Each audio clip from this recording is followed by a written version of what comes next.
क्या आपने कभी सोचा है कि जिंदगी की भागदौड़ में जब हमें हर मोड़ पर आजमाया जाता है, तब एक छोटी सी ईमानदारी कैसे हमारी पूरी तकदीर बदल सकती है। आज जो कहानी आप सुनने जा रहे हैं वो सिर्फ एक किस्सा नहीं है, वो एक सबक है, एक एहसास जो सीधा आपके दिल से टकराएगा। ये कहानी है अमन की, एक छोटे से लड़के की, पर बड़ी सोच वाले इंसान की। अमन सिर्फ 13 साल का था। हर सुबह बिना जूते, बिना बैग, बिना किसी शिकायत के अखबार बांटने निकलता था।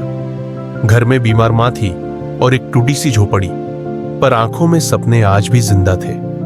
जिंदगी ने उसे कम उम्र में ही सिखा दिया था कि मेहनत से बड़ा कोई रास्ता नहीं होता और ईमानदारी से बड़ी कोई दौलत नहीं। एक सर्द सुबह जब सारा शहर सो रहा था, अमन को रास्ते में एक पुराना सा बटुआ मिला। काले रंग का चमड़े का बटुआ जिसमें 5,000 रुपये थे और एक पुरानी सी तस्वीर। उसने चारों तरफ देखा, कोई दिखाई नहीं दिया।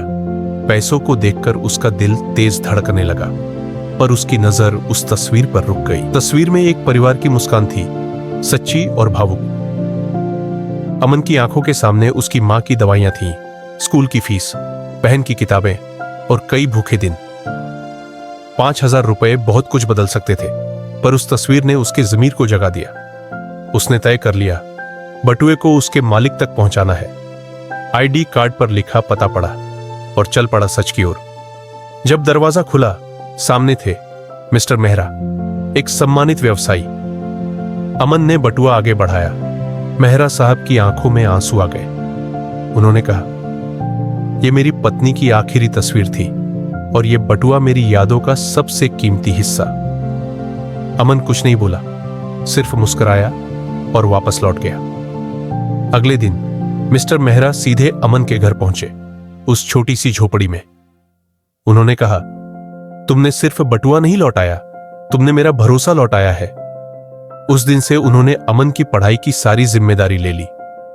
अमन अब स्कूल जाता था, साफ कपड़ों में, नए बस्ते के साथ, लेकिन वही सच्चे दिल के साथ। सालों बाद वही अमन एक कामयाब इंजीनियर बना, पर उसकी पहचान आज भी वही थी, एक ईमानदार इंसान।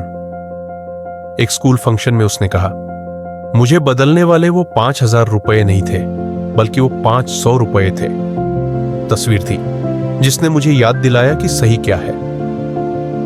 उसने साबित कर दिया कि अगर नीयत साफ हो तो हालात कभी हार नहीं सकते। दुनिया में बहुत से अमन होते हैं और बहुत से मोड़ आते हैं जहां सही और गलत में फैसला लेना होता है। ईमानदारी का इनाम शायद तुरंत ना मिले, पर उसका असर जिंदगी भर चलता है। तो सोचिए, अगर आप अमन होते तो क्या करते?